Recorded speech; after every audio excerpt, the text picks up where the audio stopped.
Hi everyone, Angela here. In this video, I'll show you how to make a fabric drink coaster that's also a Christmas ornament. Links for all the tools I use can be found in the description below. To make the pattern, I'll use a circle ruler and an awl to draw a circle that's 4.5 inches in diameter or 11.5 centimeters.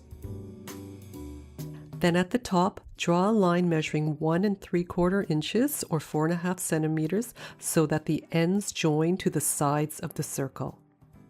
Then draw a parallel line 3/8 of an inch or 1 centimeter above it and square off the sides.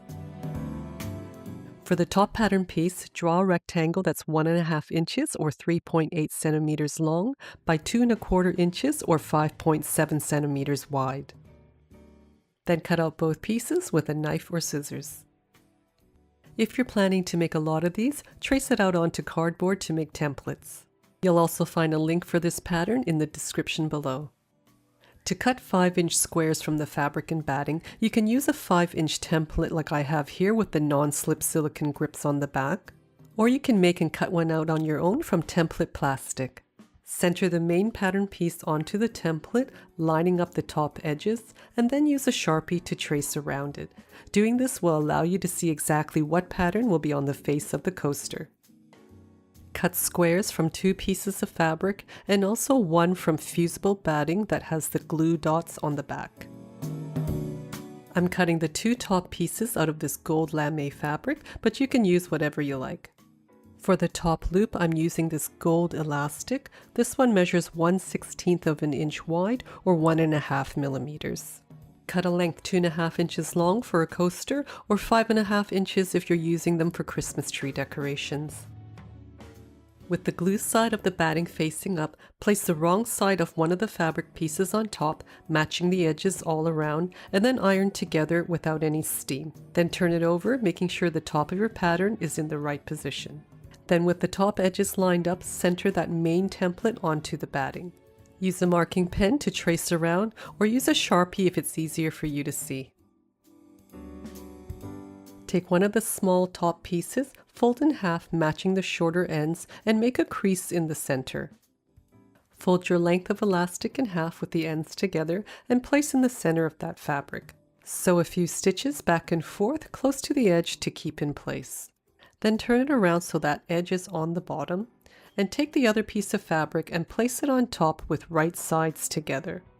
Next we'll be sewing around these 3 edges. Using a 1/4 inch or 6 millimeter seam allowance, start by backtacking and stitch until you're 1/4 of an inch from the corner. With needle down, lift your foot and pivot, check that the ends of your elastic are close together, continue stitching, pivot at the other corner, and then bacttack at the end. Turn the seam allowances towards the center in the same direction and hold on to that corner as you turn it to the right side. Repeat for the other side and then use a knitting needle or a point turner to poke out those corners. If you're finding this video helpful, make sure to like, share, subscribe, and turn on all notifications, and also leave a comment below. On the piece with the batting, cut small notches at the top markings. Turn over to the right side and place the edge of the top piece between those 2 notches. Then pin or clip in place. With the wrong side up again, we're going to be stitching from corner to corner, backtacking at the start and finish. With the other fabric piece underneath, match the top edges right sides together, and then if you need to, pin or clip all around. Starting right on the notch, bacttack and pivot at the corner, and then continue stitching right along that drawn circle. I find this a little bit easier to sew rather than having to cut out 3 circles and then sewing them all together. Leave a comment and let me know what you think. Pivot again at the other side, bacttack, and trim your threads. To lessen the bulk, use pinking shears to trim down the seam allowance. Cut the fabric, leaving about 1/4 of an inch seam allowance, making sure not to cut too close to the stitching. If you don't have pinking shears, you can just cut a little bit closer to the stitch line or snip little triangles out of the seam allowance. Next, push the fabric through the opening to turn right side out, and then run your finger all around the seam allowance. At the opening, push both seam allowances in and adjust it so that it's nice and straight across the top. Then give it a quick press on both sides. Thread a needle with a single thread and knot it at the end. Insert your needle in the opposite direction of the opening to hide your knot. Now we've got this nice seam line across the top here to use as a guide to line up our stitches. Use small stitches to sew just above that seam line and then through the fold of the fabric to slip stitch this opening closed.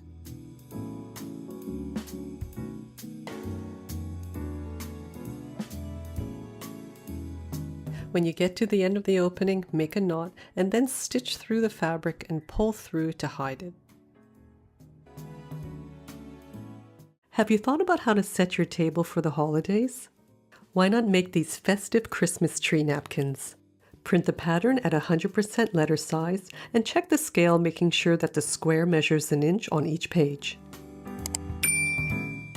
Carefully cut out each piece and join together with tape. Make sure to wash, dry, and press your fabrics first. For 4 napkins, you'll need a yard of fabric, or you can use half a yard each of contrasting fabric. Place your pattern down without using any of the selvage edge of the fabric and carefully cut out. You can also fold your fabric so that you're cutting out multiple layers at once. Cut the 2 small notches at the bottom 1/8 of an inch or 3 millimeters on each piece. If you have directional fabric, you'll need to place your pattern down vertically. This triangle is the top of the Christmas tree, so you need the pattern to be running in this direction. You can add optional rickrack to the edge. The one I'm using is 1/2 inch or 12.7 millimeters wide. With right side up, turn your main piece so that the rounded edge is to the right. Cut the end of the rickrack on an angle, following the line of the top curve. Match the corner of the rickrack with the corner of the napkin and then pin or clip in place. If you need to, match the edges of the rickrack with the fabric and clip all around. At the end of the curve, cut the rickrack on the same angle. I'm using a Brother NV50S sewing machine. The link for this and the tools I use are in the description below. We'll first sew a holding stitch right at the bottom of these curves or valleys.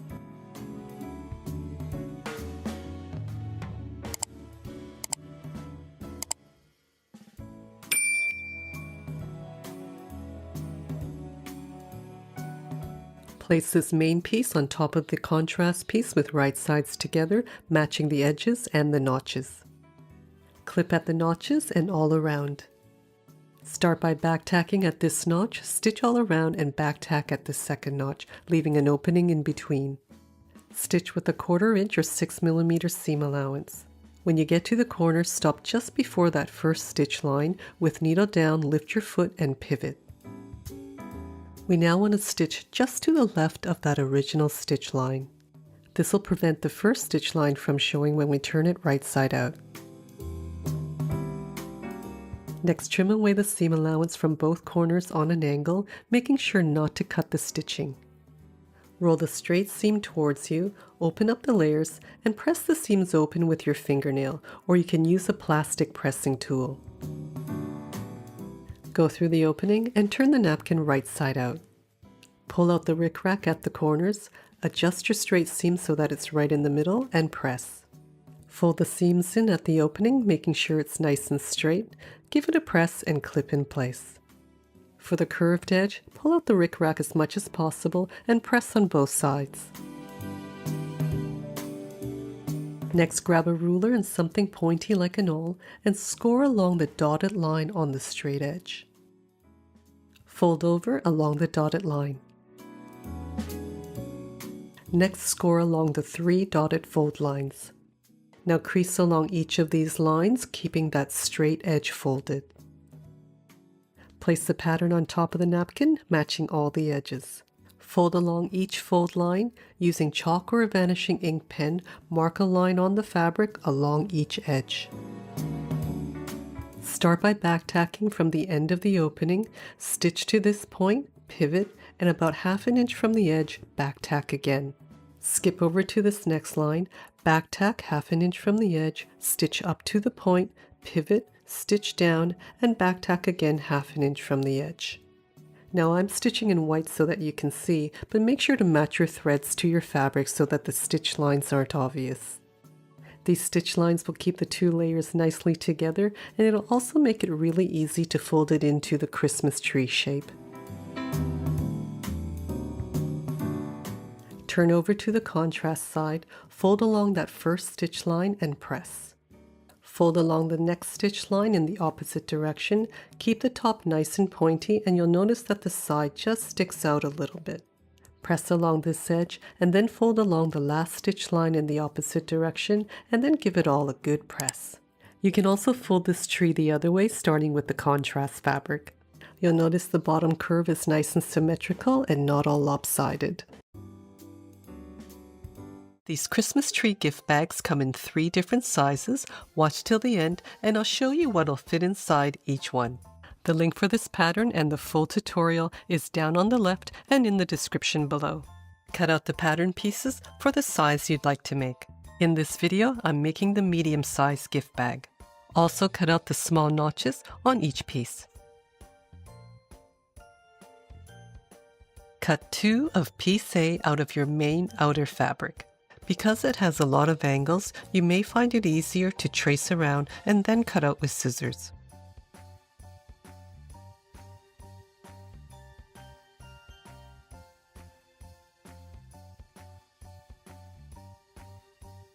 Cut tiny notches at the top and bottom. With the lining right sides together, cut 2 of piece B and then the notches at the bottom and top.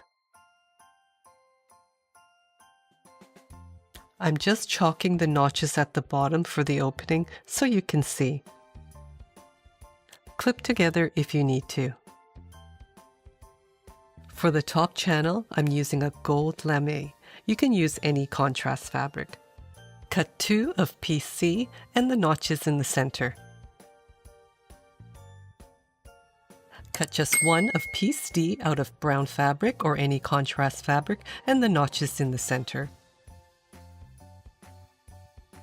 I'm using the Juki TL-2010Q sewing machine. The link for this and the tools I use are down in the description below. If you're in Australia or New Zealand, click the link for Echidna Sewing and Juki Junkies for North America. For the channels, place the fabric wrong side up and fold over each short end 1/4 inch twice. Edge stitch close to the inner fold, back stitching at the start and finish.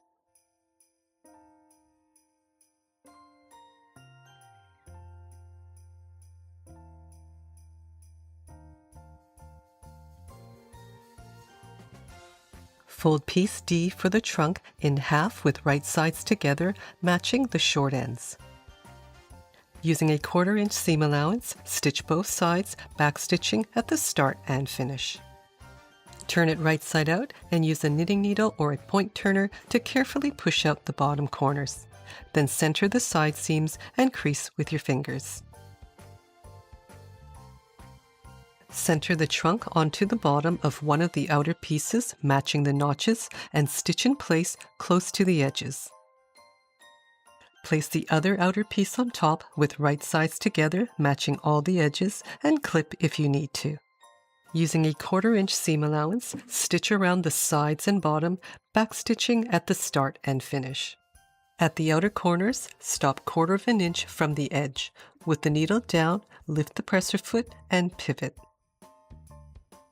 To figure out where to pivot for the inner corners, imagine the seam line coming up from the next edge until it's in line with your needle. Pivot at this point. Don't worry if it's not exact for this project. You can use an awl or a point turner like I'm using to help with the stitching. You can find links for the tools I use down in the description. Again, using a 1/4 inch seam allowance, stitch around the lining, leaving an opening between the notches at the bottom. Backstitch at the start and finish and at the bottom notches. This next step is optional. Trim the corners at the bottom without cutting the stitching. On the outer piece, we need to clip into the angles at the top and all the inner corners. Clip as close to the corner as possible, being really careful not to cut the stitching.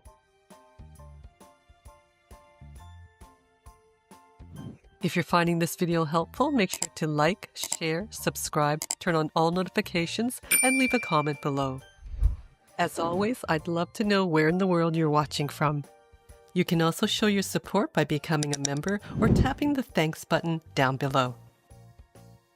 For all the outer corners, trim off the point and also on each side to remove the bulk, again being careful not to cut the stitching. Open up the side seams at the top and press flat with your fingers. Go in and gather up the bag like a sock, fold in the seams of the points and push in. This makes it just a bit easier when turning them out. Turn right side out and use the knitting needle again to carefully push out all the corners. Fold a channel piece in half with wrong sides together, matching the longer edges. With right sides together, center it onto the top of the outer bag. Match all the edges and center notches and clip in place. The sides of the channel should end just before the side seam. Clip both ends in place, then repeat on the other side.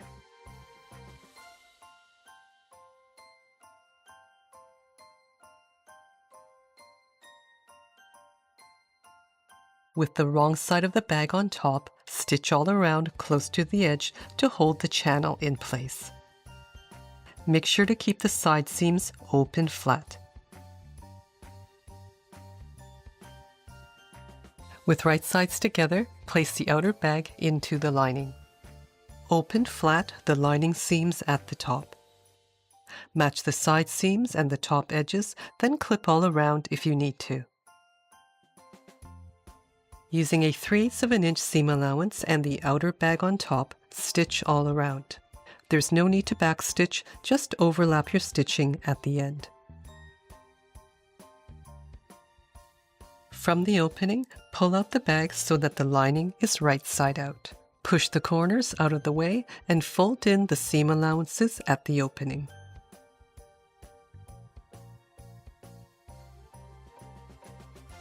Match the folds and edge stitch it closed, backstitching at the start and finish. Fold the lining inside and push the corners together at the bottom. Pull on the bottom trunk and the top channel and press along the seams. For the drawstrings, I'm using thin cording and I've put clear tape around the ends to prevent fraying.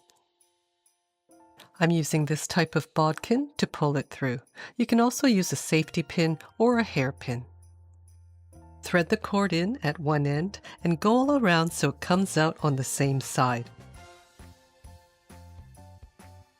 Match the ends and tie them together in a knot. Repeat with the second cord, threading it in from the other side. In the small bag, you can easily fit a few candies or chocolates and a gift card. In the medium bag that was just made, you can fit in some big soaps and a couple of chocolates. You could use the large bag for a small toy or a t-shirt.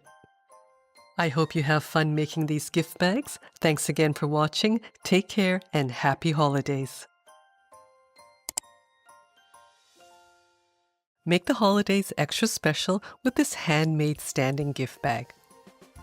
The link for this pattern and the full tutorial is down on the left and in the description below. Carefully cut out each pattern piece and the small notches on each one.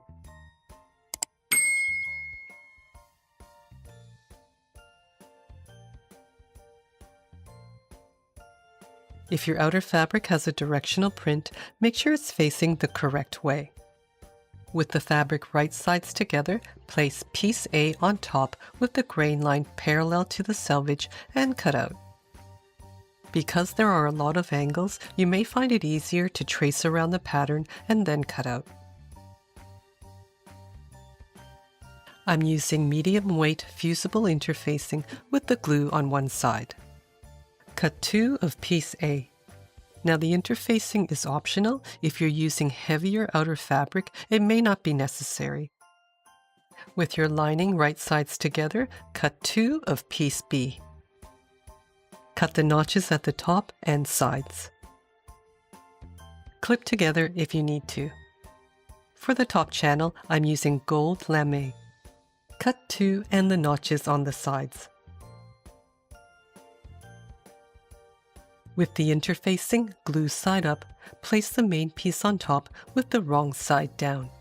Match all the edges and press together, then repeat with the other side. Trim away any excess interfacing from the edges. Stack the outer pieces with right sides together, place the pattern piece back on top, cut the top notch through all the layers, and clip together if you need to. I'm using the Juki TL-2010Q sewing machine. The link for this and the tools I use are down in the description below. If you're in Australia or New Zealand, click the link for Echidna Sewing and Juki Junkies for North America. For the channels, place the fabric wrong side up and fold over each short end 1/4 inch twice.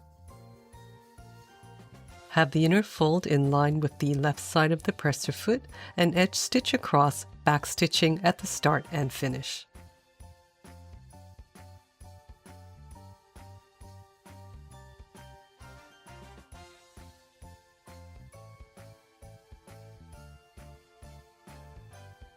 Using a 1/4 inch seam allowance, stitch around the sides and bottom of the lining. Backstitch at the start and finish and at the notches on the side, leaving an opening in between.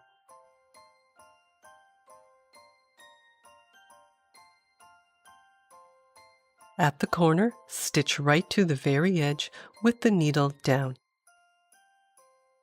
Carefully pivot the bottom seam right against the needle and continue stitching. Repeat for the other corner and finish at the top. Sewing box corners this way makes it a lot easier to line the seams up.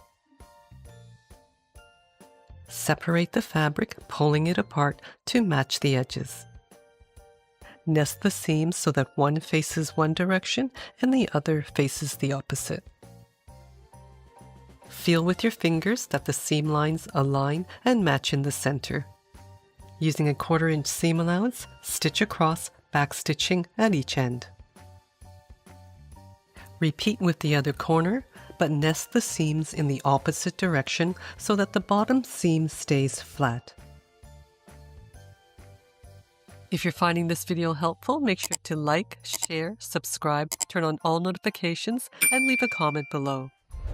As always, I'd love to know where in the world you're watching from. You can also show your support by becoming a member or tapping the thanks button down below. Again, using a 1/4 inch seam allowance, stitch together the sides and bottom of the outer fabric. Backstitch at the start and finish, and pivot at the corners. For the outer corners, stop 1/4 inch from the edge, have the needle down, lift the presser foot, and pivot. To figure out where to pivot for the inner corners, imagine the seam line coming up from the next edge until it's in line with your needle. Pivot at this point. You can use an awl or a point turner like I'm using to help with the stitching. Don't worry if it's not exact for this project. After pivoting, just check that you still have 1/4 inch seam allowance. If it's really short, just go back and sew another stitch before you pivot.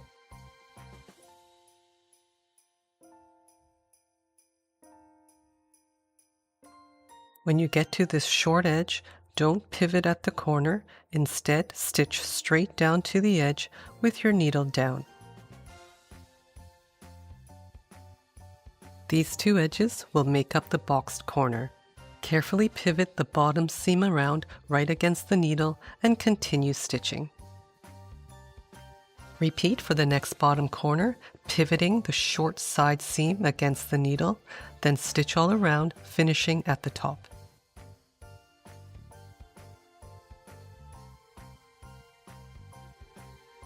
On both sides, clip into the seams at the top where it's angled.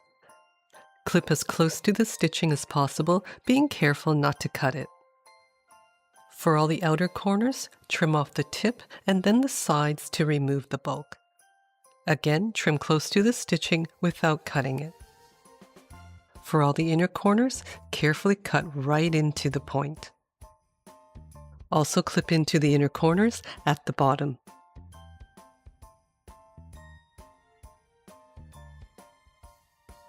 To box out the bottom corners, have the side of the bag on top, separate the fabric, nesting the seams and matching the edges. Again, using a 1/4 inch seam allowance, stitch across, backstitching at each end. Make sure your seam doesn't catch the point at the side. Turn over to repeat with the other corner. Nest the seams in the opposite direction so the bottom seam stays flat.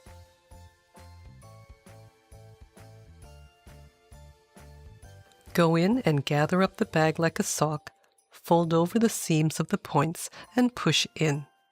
This makes it just a bit easier when turning those points.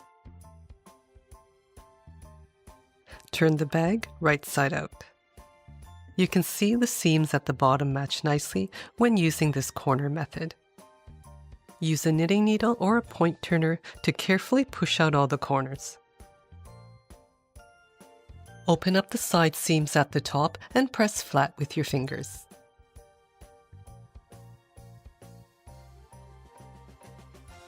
Fold a channel piece in half with wrong sides together, matching the longer edges. With right sides together, center it onto the top of the outer bag. Match all the edges and center notches and clip in place. The sides of the channel should end just before the side seam. Clip both ends in place, then repeat on the other side. Be sure to have a look at my other Christmas tree gift bag pattern in 3 different sizes.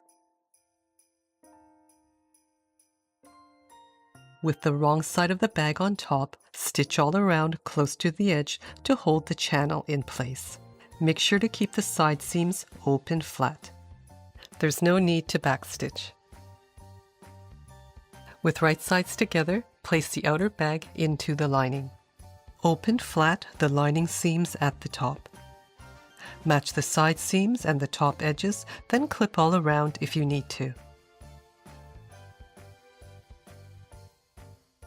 Using a 3/8 of an inch seam allowance and the outer bag on top, stitch all around. There's no need to backstitch, just overlap your stitching at the end. From the opening, pull out the bag so that the lining is right side out. Fold in the seam allowances at the opening. Match the folds and edge stitch it closed, backstitching at the start and finish.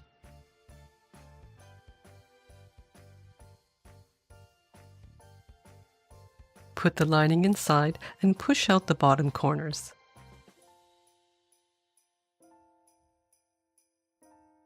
Pull on the top channels and press along the seams. For the drawstrings, I'm using thin cording and I've put clear tape around the ends to prevent fraying. I'm using this type of bodkin to pull it through. You can also use a safety pin or a hairpin. Thread the cord in at one end and go all around so it comes out on the same side. Match the ends and tie them together in a knot. Repeat with the second cord, threading it in from the other side. What's great about this bag is that it stands up neatly with that flat base. Use it for all kinds of gifts or as decoration. In this video, I'll show you how to make these fun Christmas holiday hair scrunchies with just a bit of fabric and a trim made of faux fur or sometimes called fun fur. Cut your main fabric 4 inches by 20 inches. You'll also need 10 inches of 1/4 inch wide elastic. The faux fur that I'm using has a medium length pile or length of the fur with a stretchy knit backing. Now when you cut fur like this, you don't want to cut through both layers because what'll happen is you'll end up cutting the fur into shorter lengths and bits of fur are going to get everywhere, and you really don't want this to happen. Use scissors, a razor blade, or an X-Acto knife to just cut along the backing. By doing this, the fur will just separate and you'll have minimal shedding. I'll be cutting along the lengthwise grain of the fur, flip it over to the wrong side, and with a marking pen or Sharpie, mark out a piece 2 inches by 20 inches and cut out. Once you've cut out, remove all the loose fur. Next, place your fabric on top of the fur, right sides together, matching the long edge, and then pin or clip in place if you need to. Using a 1/2 inch seam allowance and a longer stitch length, start by back tacking, and as you sew this seam together, push the fur towards the inside of the seam. If you're using fur with a shorter pile, you won't have to worry about doing this. Back tack to finish, and then open up the fabric and finger press along the seam. Now fold your fabric in half, match your short ends with right sides together. Then flip it over so that the fur is at the top. Match your seam lines on the right side and make sure your seam allowances on both sides are facing down. Again, with a 1/2 inch seam allowance, stitch these short sides together, back tacking at the start and finish. Then turn your fabric around and at the halfway mark where it's folded, cut little notches on each side. We'll be using the burrito method to make these scrunchies, so these notches will help match the fabric edges evenly. Now open up your fabric and just finger press that short seam open. Turn your fabric over so the seam is on the bottom, and then roll the top layers together so it's nice and skinny. Keeping that skinny roll out of the way, match the bottom seam of the fabric together with the seam of the fur. Again, push the ends of the fur in, and then start your stitching at that very top edge of the seam allowance.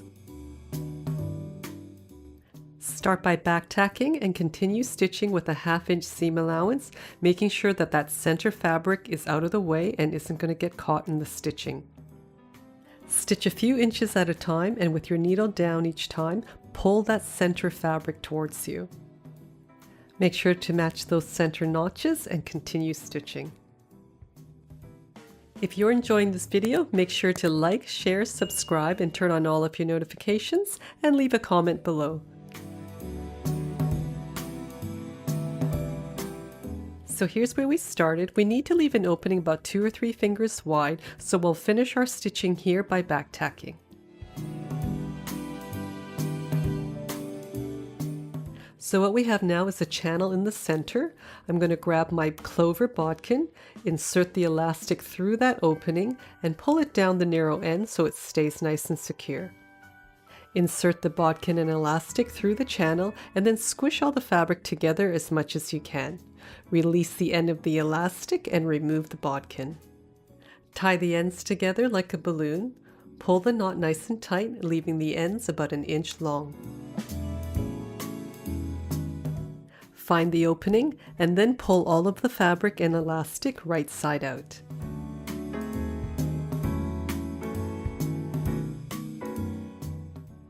Some of the fur may be sewn into the seams, so just use the blunt end of a large sewing needle and pull it out.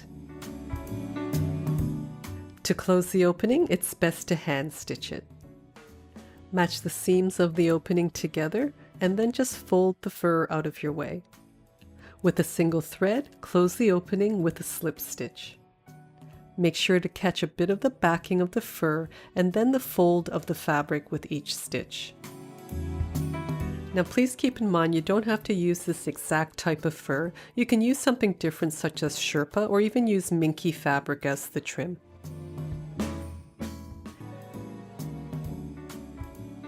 To make this bread basket, first print out the pattern at 100% letter size and check with the 1-inch square. The pages with the pattern pieces will have a dotted margin all around. For each of these pages, trim away the excess on the right-hand side. Using scissors or a blade, trim just to the left of the dotted line. If you don't love cutting out patterns, a little paper trimmer is a great investment. For the last page, instead of cutting along the margin, cut along the edge of the pattern. Starting from the last page, overlap the pages along the dotted lines and matching the triangular alignment markers. Carefully tape together, keeping everything flat and the edges straight.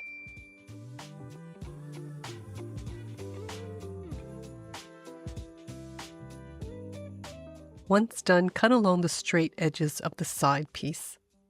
You don't need to cut out the notches on each side that mark out the seam allowance, but cut out the 3 along the bottom. Make small cuts about 1/8 of an inch long, and if you want, tape the back of the pattern. Cut out the piece for the bottom of the basket and the 4 notches. For the outer fabric and lining, I'm using 100% quilting cotton that I've washed, dried, and pressed.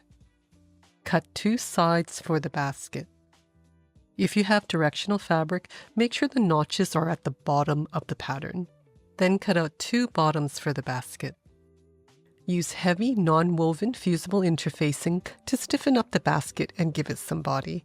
Cut 2 sides and 2 bottoms. With the glue side up, place the wrong side of the fabric on top and press together. Repeat for all the pieces, and for the sides, start from the center and work your way out. Make sure that the interfacing has adhered properly to the fabric. Trim away any interfacing that's sticking out from the fabric. Check the longer pieces and see if the fabric has stretched a bit from the pressing, and trim it back to the right size. Next, we're going to mark the notches at the bottom. Again, make sure the direction of the print is in the correct position. Make small cuts for the notches through both layers. Repeat for the bottom pieces. I like to cut notches after the interfacing is attached. By the way, I'm using my favorite little scissors. It's the Kai embroidery scissors. You can also just mark where the notches are, which I'm going to do just so you can easily see what I'm doing. Turn the sides around so that the top edges are facing you. Mark 3/4 of an inch from the edge on each piece. On both pieces, fold the edge up to match the line and press all across. If you're finding this video helpful, make sure to like, share, subscribe, turn on all notifications, and leave a comment below. As always, I'd love to know where in the world you're watching from. Flip over, fold in half with right sides together and matching the edges, and clip if you need to. Because my lining has a check pattern, I want to make sure all the stripes line up at the seam. I fold back the top seam allowance, line up the horizontal stripes, then I pin through both layers where the seam is going to be sewn. A little trick is to leave the pins in and carefully walk over them when you're sewing the seam. This way the stripes can't shift. I'm using the Juki TL-2010Q sewing machine. The link for this and the tools I use are down in the description below. If you're in Australia or New Zealand, click the link for Echidna Sewing and Juki Junkies for North America. Flatten the top edges, sew together with a 3/8 of an inch seam, back tacking at the start and finish. Repeat with the other side piece. Open up the seams and press flat. To remove some of the bulk at the top, trim both sides of the seam allowance on an angle and repress the top. To attach the bottoms, match one of the notches to the seam with the edges even. We'll be stitching this with a 1/4 inch seam allowance, so when you're clipping, make sure the edge of the clip doesn't go past that measurement, otherwise the circle won't fit. Match and clip the 4 notches first, then the rest of the circle. You'll notice when you're matching the edges together that the edge of the circle is slightly wavy. That's because it's slightly wider and you'll need to ease it. It's actually the seam line that you have to make sure matches and is flat.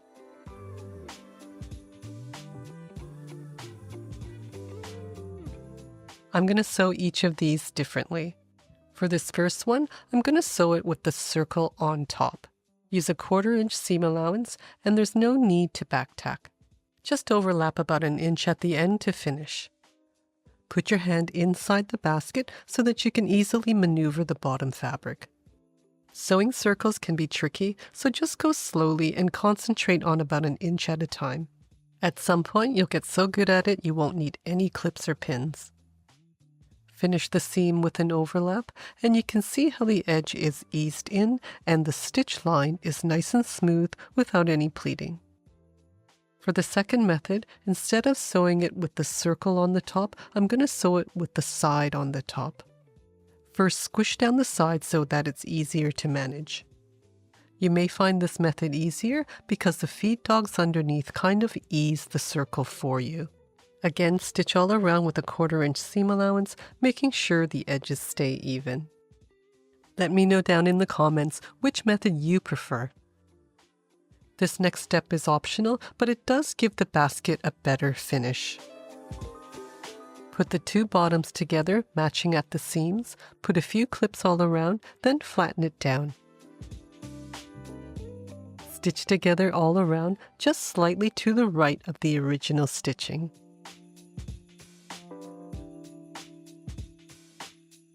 Put the tops together, turn so that the lining is on the outside, match the seams and the top edges, and clip all around. Starting at the seam, edge stitch together all around.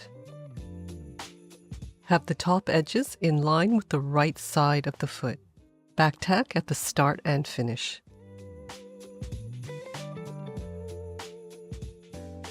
Turn so that the seam is in the center on the bottom and flatten out the top. You can use the completed basket as is, or the optional rickrack I'm using measures 1.5 inches wide or 3.8 centimeters. Fold the rickrack in half, matching all the curves, and place it along the top edge. The width across should measure right in the middle of the curve. Put in a pin to mark it. Stitch together where it's marked, back tacking at the top and bottom, making sure to catch the edges. Trim so that you have about 1/2 inch from the stitching, and then use a candle or a lighter to quickly seal the ends. This rickrack just frays so easily. Again, have the seam of the outer fabric on the bottom facing you. Open up the seam on the rickrack and turn it around so that the curve is at the bottom. Start by putting it under the top edge at the seam and then all around. Position the lining side on top of the seam just under the edge of the bottom curve.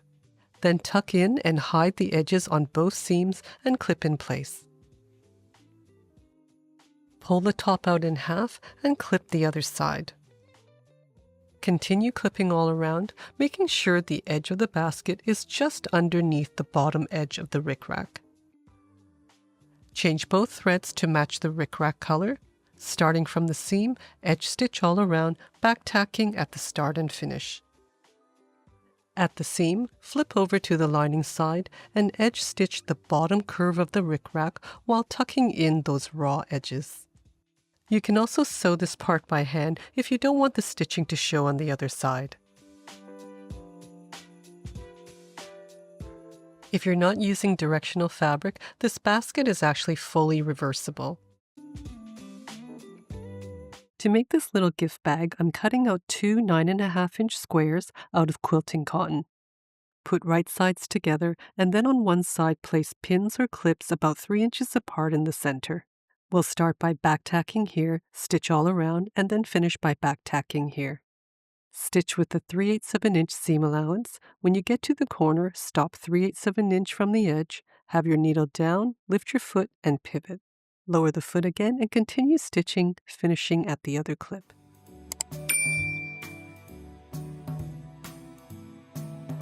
Trim all the corners on an angle, making sure not to cut any of the stitching.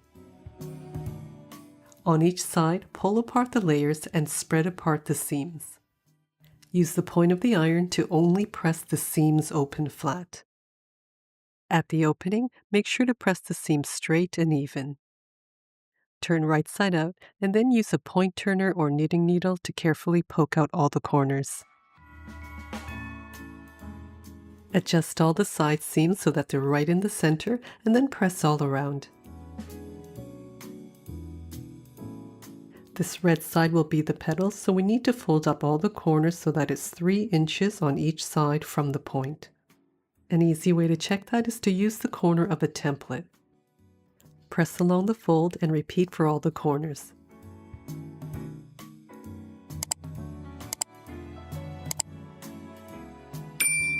To make the channels, we'll be starting by backtacking here, stitching right along, and then backtacking here, and then repeating for each of the corners. Stitch 1/2 inch from the edge, backtacking at each end. Don't cut the thread between each side, just pull it out about 2 or 3 inches. This will save you time and thread.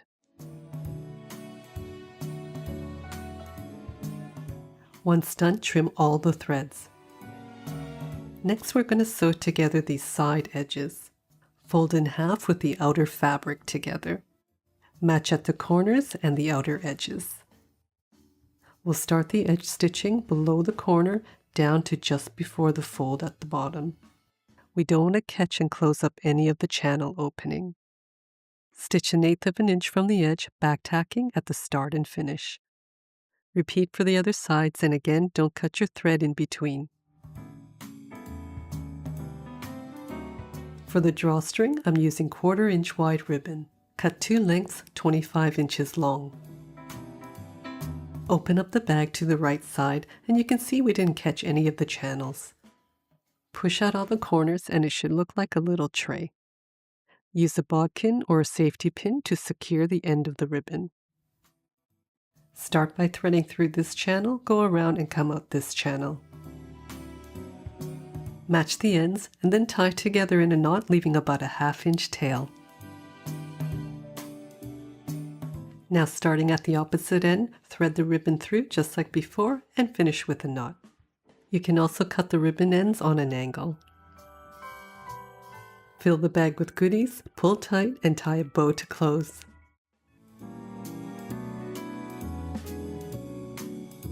In this video, I'll show you how to make fabric feathers from your scraps and offcuts and how to decorate them for Christmas. Make sure to cut your fabric along the lengthwise grain or crosswise grain and not on an angle. You can make these any size you like, but I'm going to use my handy 6.5 inch square to cut these rectangles out 6.5 inches long by 2.5 inches wide. It's also best to use loosely woven fabric. Fold the fabric in half lengthwise, and then starting from the fold, cut out a curve to the side on each end. If you're finding this video helpful, make sure to like, share, subscribe, and turn on all notifications, and also leave a comment below. For the center of the feather, I'm using this double-faced satin ribbon that measures 1/8 inch or 3 millimeters wide. And I also have this fancier gold looped ribbon that measures about 1/4 inch or 6 millimeters wide. For each one, you'll need about 27 inches or 68 centimeters. Measure down 6 inches from the end of your ribbon and place that at the top of your fabric. We'll be stitching the ribbon right down the center.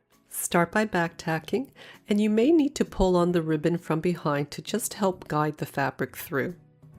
You may need to use a walking foot, or you can zigzag the ribbon on, whatever makes it easier. When you get to the end of the fabric, bacttack, and with the needle position up, pull out the fabric along with the thread and don't cut it.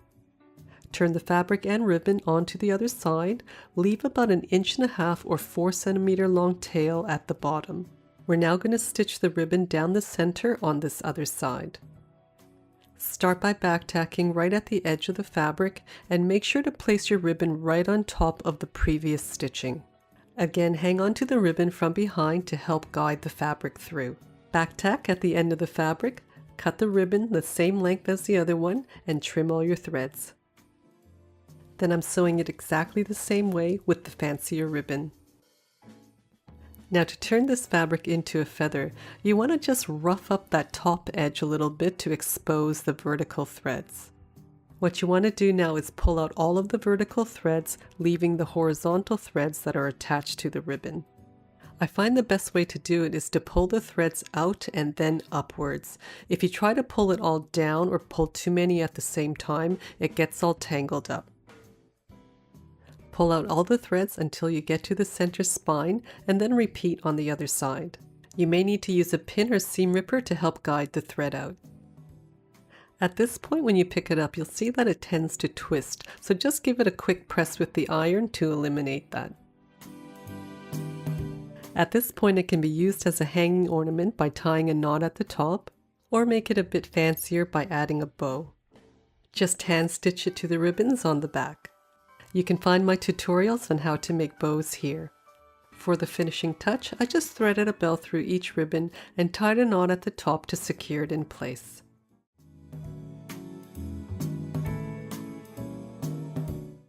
You can use chopsticks, knitting needles, or knives like I have to use as a bow maker. Decide how wide you want the bow to be from side to side and tape the knives in place. Make sure it's nice and strong so they don't move around. I have about 20 inches of 3/4 inch wide ribbon. About 4 inches from the end, hold the ribbon on an angle with the left handle. Wrap the ribbon around the right handle, go straight across underneath, use your index finger to hold in place, then bring the ribbon up and around the left handle and straight across the front. Wrap around the right handle again and go up slightly on an angle around the back so that the ribbon sits a bit higher on the left. Now use your left thumb to hold the ribbon in place. Fold the right side of the ribbon down the center so that there's a 45-degree angle at the top. Bring that end up and around the back and hold in place at the back with your left index finger. There should be an open loop in the center now. Fold the end of the ribbon down and to the left. Keeping the ribbon flat, thread it through the loop and use your thumb to push it through.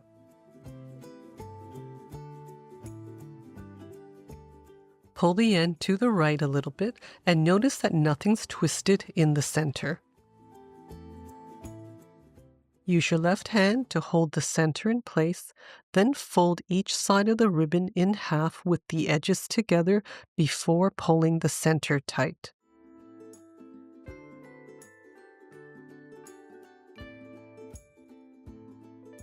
Pull the left end up and the right end down.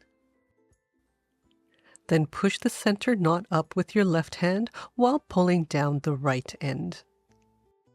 The ribbon is folded inwards just beneath the knot. Bring the ends of the ribbon together and cut at the length you'd like. Slide it off the handles, turn it over to the front, and spread the sides open a little bit. On each end, from the inner edge, cut up on an angle towards the outer. It's as simple as that to get a perfect double bow.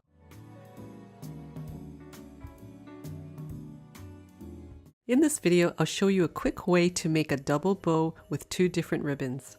I'll be cutting the ribbons with my 6-inch Kai embroidery scissors. Links for all the tools I use can be found in the description below. The first ribbon is 3/8 of an inch wide or 9 millimeters. It looks the same on both sides and has a very fine wire along the edges. Cut a length about 19 inches or 48 centimeters long. Cut it longer if you want longer tails. Measure out about 2 inches from one end, make a V with your hand, and then place that onto the center of your middle finger and hold on with your thumb. Then go up and around the index finger, through the middle of the V, around the middle finger, through the V again, up and around the index, and then around the outside of your middle finger and hold in place with your thumb. At the bottom of this V opening, thread the end of the ribbon through and then pull it up around the back towards the top of the V. By doing this, there's a little loop created here. Go over the loop with the ribbon and then thread the end of the ribbon into the loop from the bottom. Keep pulling and wiggle it from side to side until the center is tightened, and then straighten it out a little bit.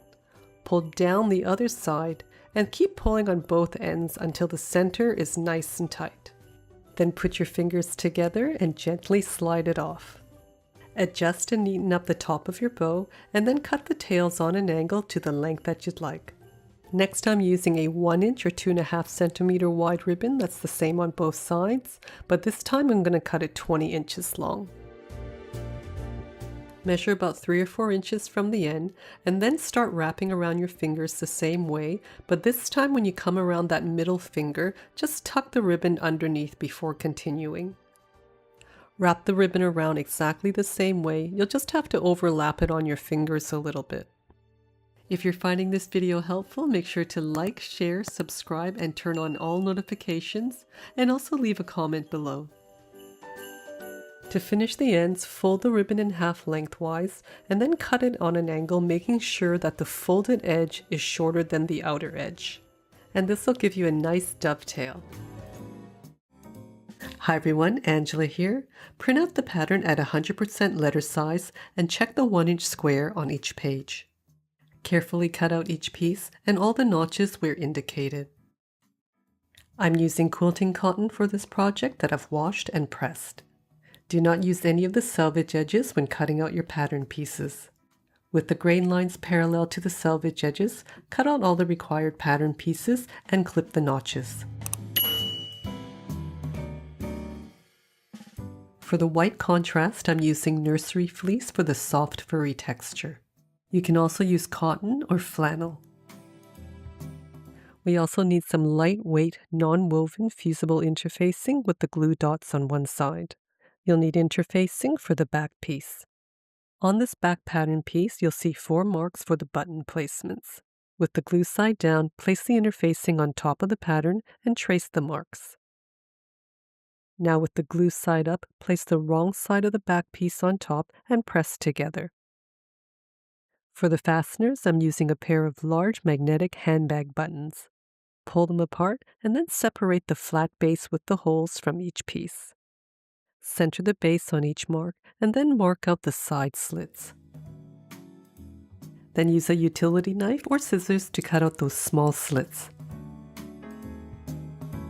For Santa's belt, I'm using 3/4 inch or 2 centimeter wide cotton twill tape. If you don't have twill tape, just cut the belt pattern out of black fabric. Fold lengthwise in half with wrong sides together and crease down the center. Open up and then fold the outer edges to that center crease and press. Next, take a 3/4 inch or 2 centimeter vest buckle or slider and center it onto the tape. Center this now on top of the piece with the 2 notches on each side. Use wax chalk to mark a line close to each side of the buckle. Pin in place down the center of the belt. Next will be edge stitching around each side of the belt, pivoting at the chalk marks. I'm using a Brother NV50S sewing machine. The link for this and the tools I use are in the description below. There's no need to back tack, just slide the buckle out of your way so that you can pivot around the chalk line and then repeat for the other side.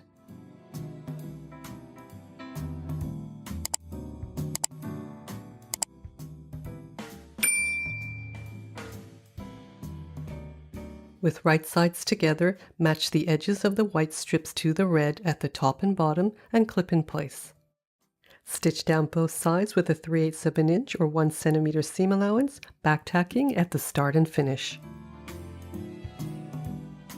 Open up, match the top front piece to the top white band with right sides together. Again, stitch with a 3/8 of an inch seam allowance, back tacking at the start and finish. Flip over to the wrong side and press the bottom seam toward the band and the center seams to the middle. On the right side, iron away the chalk marks. With right sides together, place the interface back piece on top, match the notches to the center seam, and clip both sides in place. Again, with right sides together, match the inner panels. On one seam, we're going to leave about a 3-inch opening. Stitch all the seams, back tacking at the start and finish, and double check that the seams are facing in the right direction. Press the seams of the inner panels open, making sure not to press the sides of the fabric. Press all the seams of the top panels towards the back piece. Take one side of the magnetic sets and push through the slits from inside. Place the bases on top and then flatten the prongs to each side. Repeat with the other halves. Turn the inner panels right side out, match the seams, and slide into the outer panels. Clip all around and sew together. There's no need to back tack, just overlap the stitching about an inch to finish. Pull out the inner panel and then press the seam allowance towards it all around. Fold it in half, matching the edges at the top. Fold the two inner layers out of the way, match the edges of the outer layer, match the seams, and then clip together. Again, push those inner layers out of your way, stitch a few inches, pull those inner layers towards you, and then continue stitching a little bit at a time. This is called the burrito method. Keep checking that you're not catching the inner layers. Overlap your stitching to finish. Adjust the seam so that it faces the inner panels and press all around. Go through the opening and turn it right side out. Adjust the top and bottom seams so that they're right in the center. Turn it again so that the inner panel is on the outside. Press around both seams and then close the opening. Stitch close to the folded edges, backtacking at the start and finish. Next, we need to top stitch above the magnetic buttons, starting at the seam, backtacking, stitching across, and then backtacking at the other seam. Place your presser foot just beside the button and then position your needle to the right. Take note of where the edge of your fabric is or place a magnetic edge guide beside it. Stitch and then repeat on the other side.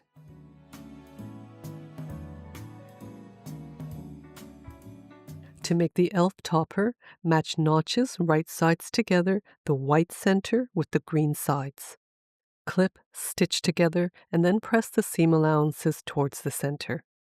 Turn over, and then clip the white bands at the top and bottom with right sides together. Stitch, and then add the front top to the white band. Press the seams as before, and this time I'm adding the magnetic buttons before attaching the back piece. Sew the rest of the topper just as before, and then use a vanishing ink pen to mark the 3 centers of the white bands. These craft bells are about 3/4 of an inch or 18 millimeters.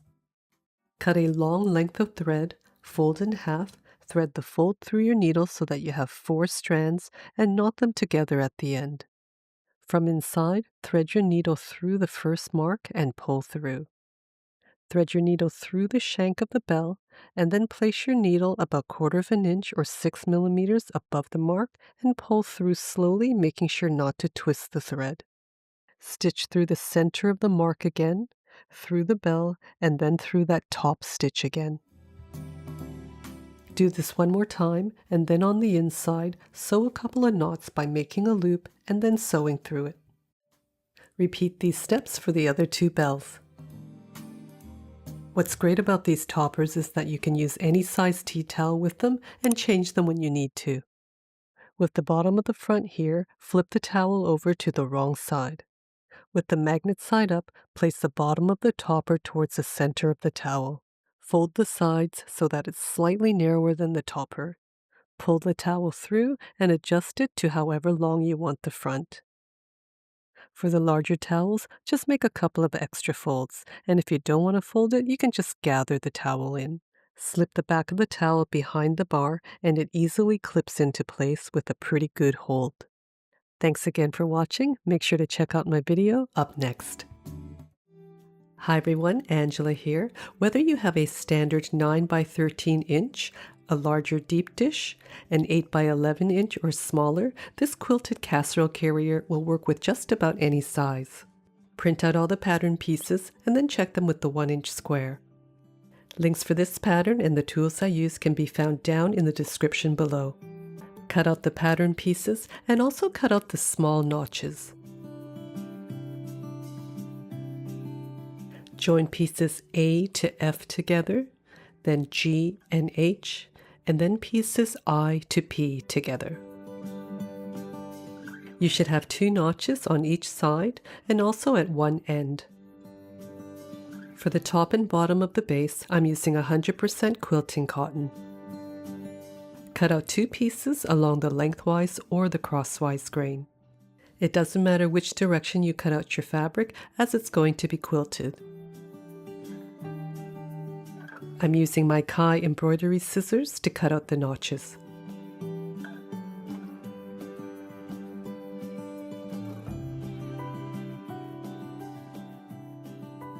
Using the same base pattern, you'll need to cut out one piece out of cotton batting and another piece out of Insulbright.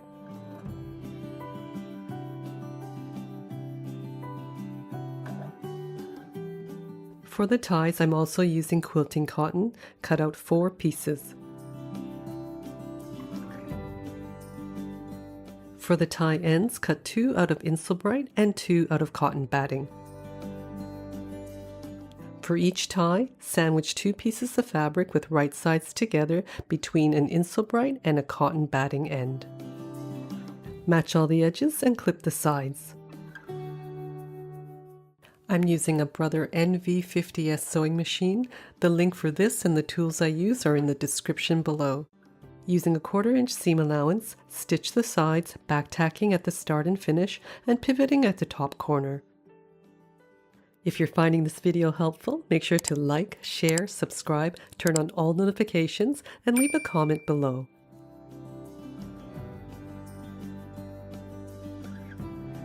Carefully trim the corners, being careful not to cut too close to the stitching. Turn the ties right side out and use something pointy like a knitting needle to push out the point and the sides. Make sure everything is laying flat at the bottom, then adjust the sides so that the seam is right in the center and press all around. Next, we need to mark 3 quilting lines. You can use a Hera marker to do this. The sharp edge will give you a nice crease on the fabric. I'll use a vanishing ink pen so it's easier to see. Mark the first line 2 inches up from the edge, and then mark 2 more lines 1.5 inches apart. The top line should be below the edge of the batting. Clip the bottom edges if you need to. I'm increasing the stitch length to 3.5. First stitch close to the edge to hold all the layers together. For the quilt lines, start and stop your stitching a little bit in from the edges, back tacking at the start and finish.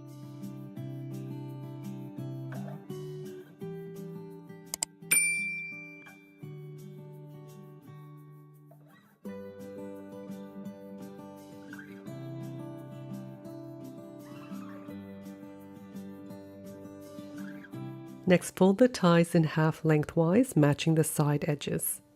On the side, make a mark 7 inches from the point. From there, make a mark 5 inches across. Then clip together about 1 inch on either side of those marks. Edge stitch the layers together about 1/8 of an inch from the edge, back tacking at the start and finish. Turn the ties over so that this seam is on the inside. For the base, place the wrong side of the fabric on top of the batting, matching the short edges with the notches. Then clip together about 1 inch on either side of the notches. Repeat with the Insulbright. Sew these edges together just before and past these notches. Sew 3/8 of an inch from the edge, and there's no need to back tack. With right sides together, center the ties between the notches on the longer sides, and fold the ends of the ties away from the edges. Again, with right sides together, match the short ends with the notches together. Clip at the notches, and this is where we'll leave an opening. Match the rest of the edges and clip all around. Starting at the notch, stitch with a 1/2 inch seam allowance so that it's just a little wider than the holding stitch. Back tack at the start and finish, and pivot around the corners. This is a little easier with a walking foot, but if you don't have one, just go nice and slow, especially over the section with the ties. Finish stitching at the other notch, and then carefully trim all the corners. Turn the carrier right side out and poke out the corners. Flip the carrier over to the outer side so that the seams of the ties are on the bottom. Fold in the seam allowance of the opening and clip in place. Fold the base in half to find the centers and mark on both sides. Draw a line down the center, and then on either side draw 3 more lines 4 inches apart. Stitch each end 1/8 of an inch from the edge and all of the quilt lines back tacking at the start and finish.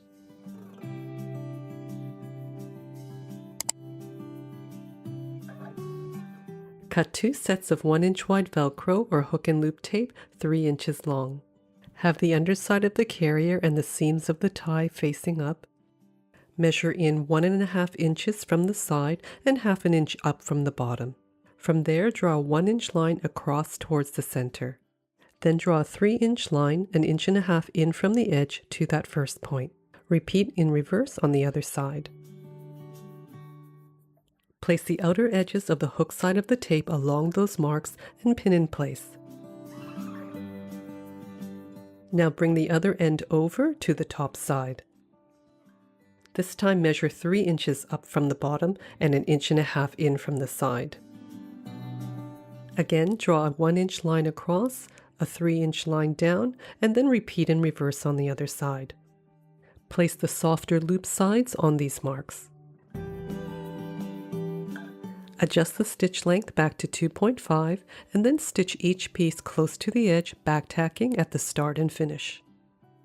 Let me know down in the comments if you've made any type of casserole carrier or bow cozies. This would make a really lovely housewarming gift or just a nice way to take your dish over to a potluck or picnic.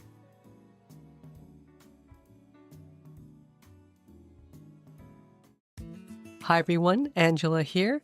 This is an updated pattern of the original design that I created a few years ago. Print out the pattern at 100% letter size and check with the 1-inch square. You can find the link for this pattern and the full tutorial down in the description below. The tea towels that I like to use tend to shrink a bit, so I have washed, dried, and pressed it first. Remove any hanging loops from the tea towel, but you can leave the label on. With wrong sides together, fold the length of the towel in half. Cut down the middle into 2 pieces and put one aside. Use the template that's closest to the width of your towel. Center the notched edge along the cut edge and mark the notches on the towel. Use the other template for a narrower towel as the notches are different. Place it onto an ironing board or a pressing mat. From the center notch, go across to the next one, then pinch and fold straight across to the hem and match it to the center notch. Fold in the sides right at the outer notches straight down. Now, depending on how wide your towel is, your edges may overlap like this or they may not. It really doesn't matter as long as there's some fabric folded over to the back. Clip across the top and flip over. Then give the towel a press so that the pleats and the sides are nice and sharp. For a narrower towel, fold at the next notches and match it to the center ones. Fold the sides in at the outer notches, clip the top, flip over, and press. I'm using the Juki TL-2010Q sewing machine. The link for this and the tools I use are down in the description below. If you're in Australia or New Zealand, click the link for Echidna Sewing and Juki Junkies for North America. Stitch across the top 1/4 inch from the edge to hold the pleats in place. I'm using quilting cotton for the topper that I've washed, dried, and pressed. This busy all-over print does have a direction to it. The notches indicate the top of directional fabric. This will help us cut the fabric the right way. Cut 1 piece for the topper and don't use any of the selvage. For the band, I do want to fussy cut the fabric. Cut 1 out for the band. For a bit more structure, I'm using lightweight, non-woven, fusible interfacing. Cut 1 for each piece. The interfacing is optional. With the glue side up, place the wrong side of the topper piece on top, matching all the edges, and press together. With the fabric facing the right way, place the pattern back on top. Cut the small notches on each side and on the top. Again, with the glue side up, place the wrong side of the band piece on top and press together. Flip over with wrong side up and press in half. Open up, fold both outer edges to the center, leaving a small gap in the middle, and press. Fold in half again, matching the edges, and press. Here is the front of the band. If you wanted to embroider something, this is where you would do it. Clip the edges together and then sew a 1/4 inch top stitch along each side.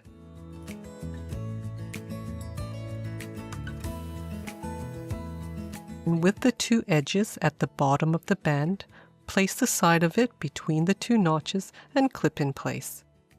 The band is a little bit wider.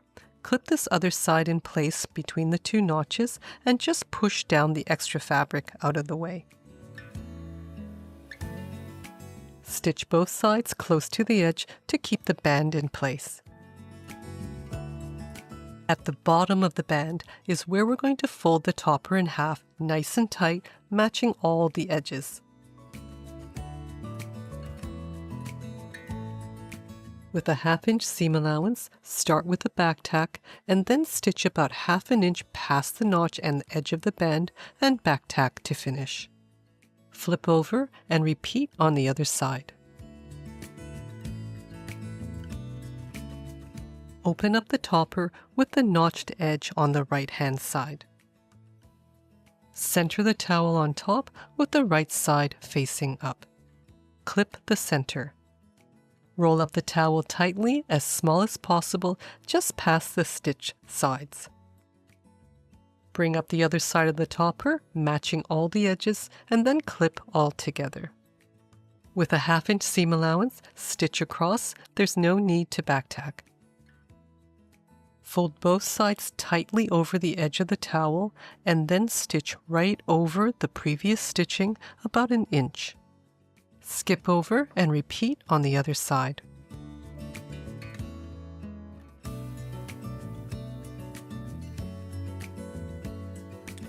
Go in from one side and pull the towel out through the opening. Pull the seam apart on each side to get a nice smooth edge. Continue turning the topper right side out and pull to separate the topper and band for a nice smooth edge across the top. Making sure your towel is facing right side up, turn in those side seams, making sure that they're nice and straight. Match the folds and clip together. Then turn the towel around and repeat on the other side. If you're finding this video helpful, make sure to like, share, subscribe, turn on all notifications, and leave a comment below. As always, I'd love to know where in the world you're watching from. Flip the band over so that it's also on the front, and then just finger press along the top edge.